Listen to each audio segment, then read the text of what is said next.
What's on the docket? Something you and I know quite well, the meeting of opposites. You're going to have to be more specific. Okay, fire versus ice. It's a viral video that's been going around where two hillbillies pull up into the middle of nowhere and face off, one armed with a flamethrower, the other armed with a fire extinguisher. They both fire their devices, and fire and ice meet in the middle, and apparently, according to the clip, cancel each other out. Dibs on the flamethrower. You don't want to hear any more about the story? No. All right then, roll the clip. What do you get when you cross an internet viral video and an elemental duel? An epic clash of fire and ice. But can you actually beat back a flamethrower attack with a plume of CO2 from a fire extinguisher? The team want to know if these striking images are film fakery or fiery fact. So where do you want to begin? Well, let's say we set up a small scale as a proof of concept. I mean, I can throw together a little flamethrower in a few minutes. But as I'm thinking about it, you know, they show a normal CO2 fire extinguisher in that clip, and I'm not so sure they fire that far. Well, it's easy enough to figure out. We've got one downstairs. I could just throw up a gauge and see how far it propels. Okay. So before the guys throw down some small-scale flames, Well, let's scale it up. they're going to check that a standard 15-pound fire extinguisher, like the one in the clip, can even go the required distance. So 25 times 6 is 150, 60 feet between these guys, which means each of these things has to shoot 30 feet in order to meet at the middle, at least 30 feet. Yeah, at least. That's the mark to match. But first, here's Professor Savage for Firefighting 101. You should understand, there's nothing special about these. These are your standard issue, run-of-the-mill, what we'd call 15-pound CO2 fire extinguishers. CO2 means carbon dioxide, and that's what these are filled with, CO2 in a liquid form. And when you pull the pin and squeeze the lever, that CO2 comes out of a nozzle at the bottom of this cone, and it flashes to a gas. That CO2 gas comes out in a big smoky billow, creating a non-oxygenated environment where fire can't burn. The question we're concerned with is, will it actually fire out 30 feet? Honestly, I don't think so, but that's why we're doing this test. 3, 2, 1.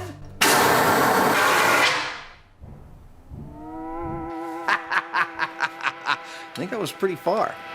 Yep, as it turns out, it's exceeded Adam's less than great expectations. Oh, dude. The target to get this myth over the first hurdle was around 30 feet. And after studying the high-speed footage, Adam's happy. I'd say that the unmodified fire extinguisher fired its gaseous billow 25 feet, which is shockingly close to the clip. I think it's time to put it up against Jamie's impromptu flamethrower. Impromptu and top secret. Even though we tell people not to do what we do at home, when it comes to homemade flamethrowers, I'm just not going to show you how to do it. With the curtain closed on the flamethrower puppet show, it's on to a proof of concept test, and they won't be shooting it in the shop. Obviously, we can't be squirting lit gasoline around inside M5, so we've come to the San Francisco Fire Department Treasure Island Training Facility. I am ready to do battle with the Heinemann. And we're going to do it here. But do what exactly? The whole point of this exercise is to see if my fire extinguisher can have any appreciable effect on Jamie's flamethrower. And to do it, he'll be wearing the full fireproof suit, or what he likes to call his dancing suit. Fun and games aside, the team is taking its safety seriously. We're not all alone in this endeavor. Nope. We've got a couple of members of San Francisco's fire department standing by to keep us safe, or at least to put us out. Remember, the difference between you and us is we call the fire department first. How do you want to do this thing? Well, for safety's sake, why don't I stay put with my stream of fire and you kind of walk into it with the extinguisher? I like that better than the alternative. Let's do it. Okay. So in small scale, Adam and Jamie are looking to explore the concept of the myth. All right, fire extinguisher versus flamethrower, small scale. Is it possible I'm ready. that a standard workplace CO2 fire extinguisher, like the one in the viral video, Let's light her up. can snuff out an airborne jet of flaming gasoline?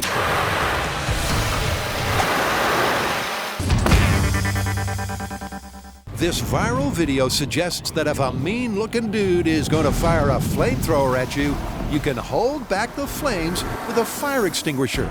Apparently, the cloud of CO2 will balance out the burning gasoline by meeting it in the middle. I'm ready. First up, though, Okay, bring it in. Adam and Jamie want to know how it'll go with a more modest-sized flamethrower. Yeah! That worked.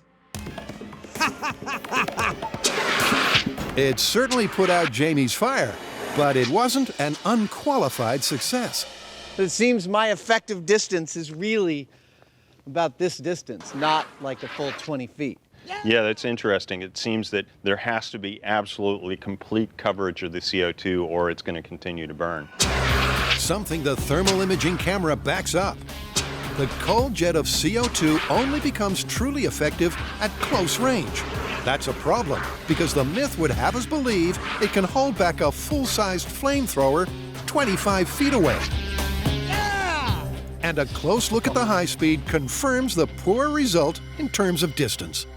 Okay, I'm definitely pushing the flame back, and here at just under 10 feet, I think I'm about to put it. There it is. I There put it it is. out.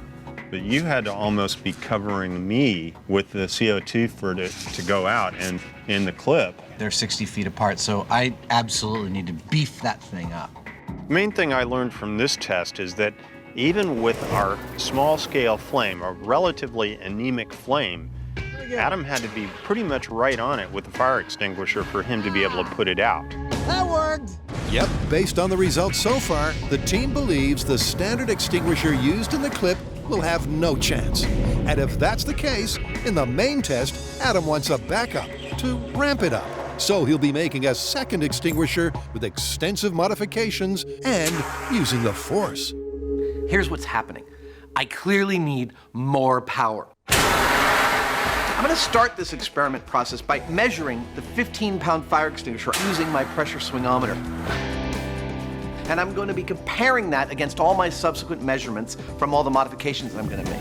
It might seem that what's happening here is a meeting of opposites, the fire and the thing that puts out the fire. But in fact, it's actually just about force. The fire is pushing forward with a force, and I need to meet that with an equal and opposite force.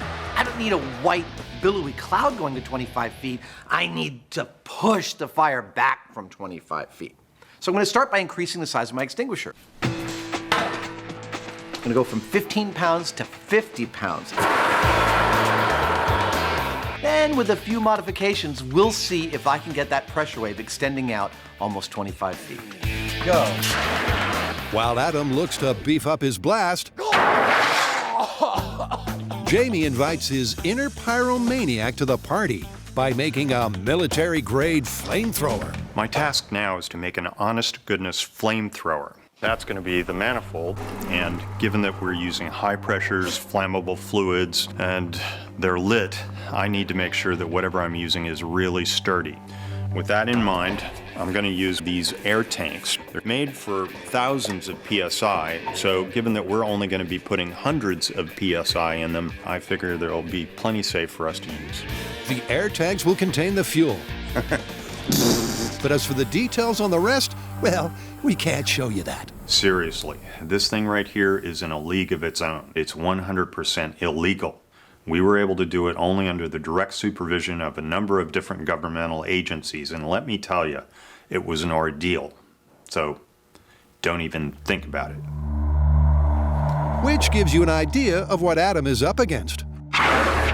And after toying with a variety of nozzles, outlets, and tubing, he decides H2O is the way to go in order to tackle Jamie's supersized sizzler.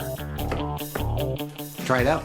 Next, I'm going to try and add more material to the CO2 stream to try and get more force. I want to push back this fire, and that's where this comes in. It's a pressurized container full of water that I'm going to feed through this tube into a nozzle on the side of this nozzle. Looks very much like this. Water comes in here, CO2 comes out here. Hopefully, what ends up coming out of the business end of this cone has a lot more force behind it.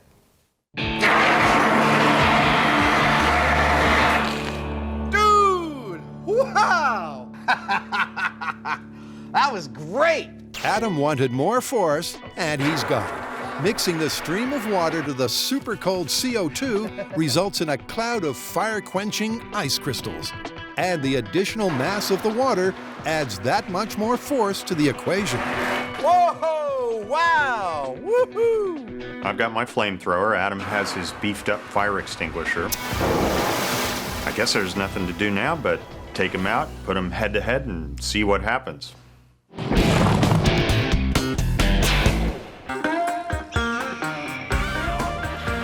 Adam and Jamie are about to turn up the heat. Nice day for a flamethrower. Armed and extremely dangerous. It's my own personal kick-ass version of a military flamethrower. They've arrived at exactly the right location. The first rule of firing a flamethrower in the state of California is that you pretty much can't do it. But if somehow you get permission to do it, like we have, you need to do it in a place where you're not going to set anything on fire. And that's what brings us here to the Yolo County Bomb Range in Northern California. Acres of barren landscape where we can fire our flamethrower to our heart's content, or at least to the fire marshal's content. The plan, to make sure there are no snafus like putting out a burning Heinemann, is more tortoise than hare. This is the first time Jamie's getting this rig up and running, and there are actually several stages to go through before we actually fire it for the experiment. It's so dangerous. First, we've got to do a water test just to make sure all the plumbing works correctly. Then, he's going to fill it with gasoline and do an actual functional test to make sure that it operates and it doesn't set him on fire. It only sets the things he's pointing at on fire. Then, we're going to safety test my protective shield, and then we're going to finally get to the actual experiment. This thing is a very scary device. The danger lies in the risky combination of flammable liquids and high pressure. And here's how it works. I've got 2 tanks full of fuel. I've got a 3rd tank full of inert gas at high pressure that I'll use to pressurize the fuel tanks, such that when I pull on this lever, all of that fuel will empty out the end of this gun and burn in about 4 seconds. But first, it has to pass the water pressure test. Okay, both valves are open. And with no water escaping anywhere it shouldn't, the guys are ready. Here we go. This thing is scary, even filled with water. Opening this valve. You are fully pressurized, sir. Okay, in 3, 2, 1. Yeah! Perfect. The water jet arcs out to a myth-accurate 60-plus feet. And that means I think it's time to fill it with gasoline.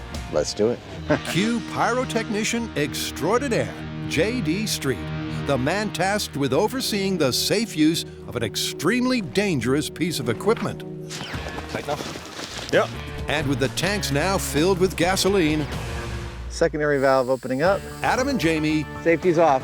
get set for the first live lit test. You're open. The gun is hot, the pressure on. It's time to let rip. First flame test in 3, 2, 1. Oh, wow! Dude!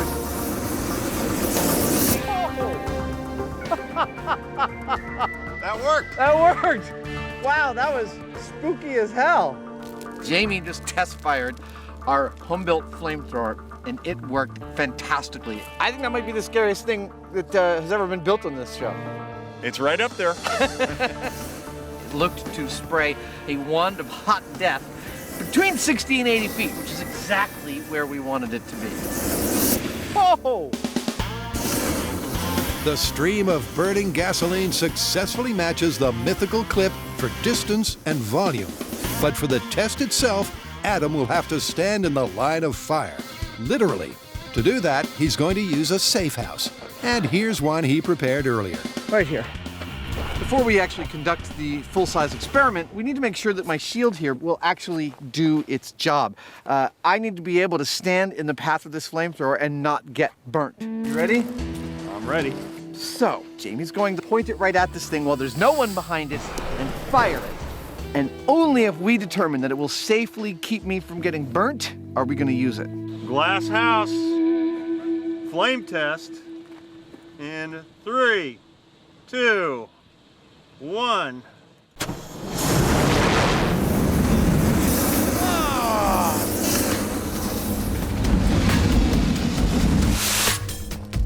That that look like it might keep me safe? It looked good. It did? From here, it looked terrifying. And after a look at the footage, sanity prevails. More protection is required. You know what they say about people who live in glass houses? They shouldn't people who own flamethrowers.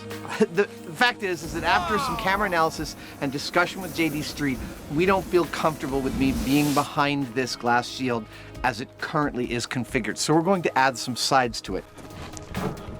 Specifically, sides made out of 3/4 inch plywood. All right, glass house flame test. 3, 2, 1. Wow! Oh! Yeah! All right, I'm gonna put the house out. That worked. And with a small hole to poke his extinguisher nozzle out of, it'll be ready to go. Well, the device is working perfectly. The flame looks exactly like it does in the clip that we're trying to replicate. And the glass house seems to be holding up just fine, so I think Adam's going to be safe. I think that worked beautifully. Now all we got to do is wait for it to get dark. Jamie's not lying, because to match the mythical clip and face off with fire and ice, they need an atmospheric nighttime backdrop.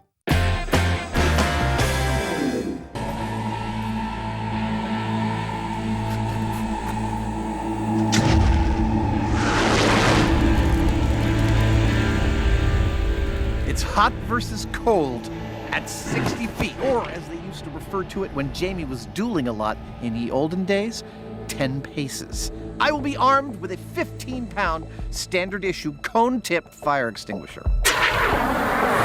And I've got 4 gallons of high-pressure gasoline that's going to give me a good 60 feet. And if the clip is real, my white CO2 plume of smoke ought to meet his fireball somewhere in the middle.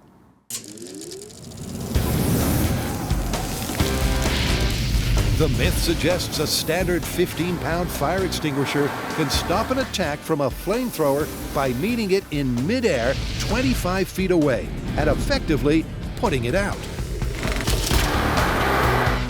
However, as the less than spectacular performance against Jamie's small-scale flamethrower proved, it's unlikely Adam is going to successfully beat back the burn. This is going to be scary. But for due diligence, they have to first test the exact circumstances of the myth. I'm sure enough CO2 will in fact put out this fire extinguisher, but the question is how much is that? And my impression is that a normal fire extinguisher, which is what Adam is using, is going to get pushed around pretty aggressively with the flame that's coming out of this thing.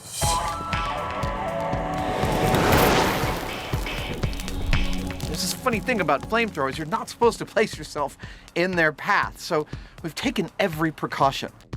Okay, everyone set? We're going hot? This little house of mine is made of fireproof glass, fireproof silicone, steel, wooden sides that'll keep the fire from wrapping around and enveloping me. This is for picture. I'm also wearing a full proximity suit with a hood. On my command of go. Ready? All of this should keep me perfectly safe. Well, we're about to find out. But just in case, Adam's mom, please look away now. 2, 1, go!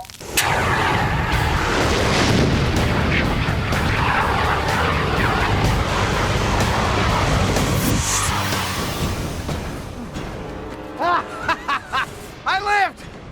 Holy that was awesome!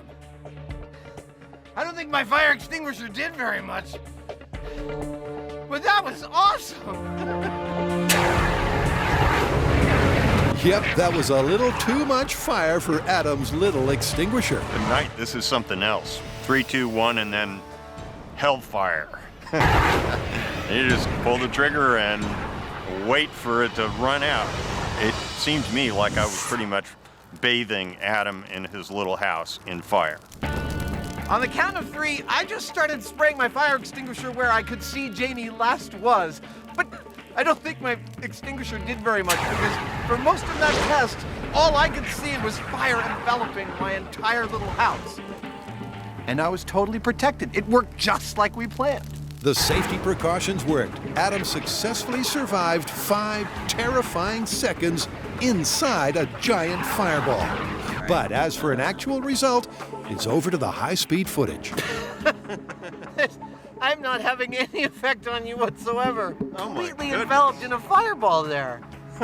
It's like a mountain of fire That's rolling insane. towards you. That is insane.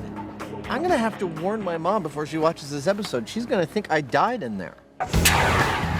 Rest assured, Adam's mom, he survived, unlike the myth, because Adam's standard 15-pound fire extinguisher didn't stand a chance. So the clip is pretty much busted, but remember, I suspected that it might not work, which is why I built this bad boy.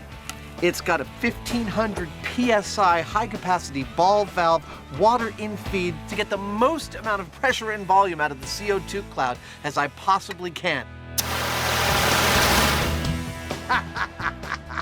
I'm ready, Heinemann! In tests in the shop, I was able to have a significant amount of back pressure at 25 feet. That really ought to allow me to push Jamie's fireball back where it belongs, away from my little house here. Meeting Jamie's flame in the middle may be a tough ask, I'm ready. but can Adam's modified monster I'm ready! even improve his chances of survival? 3, 2, 1.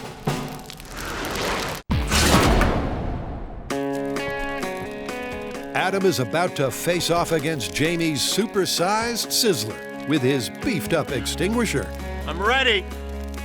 I'm ready! 3, 2, 1, go! Stop. Turns out Adam wasn't ready.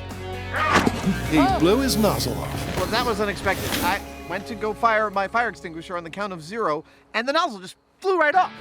Then I was watching flame come across towards me, and I noticed there was this nice round hole formerly occupied by my fire extinguisher. So I got the hell out of there. Adam certainly exited in a hurry, but with his nozzle more firmly secured, he's ready to go again. I'm hot. I am ready. Jamie, you ready? I'm ready. This is it. Even with a souped-up super extinguisher, can Adam hold off Jamie and survive? 3, 2, 1, go!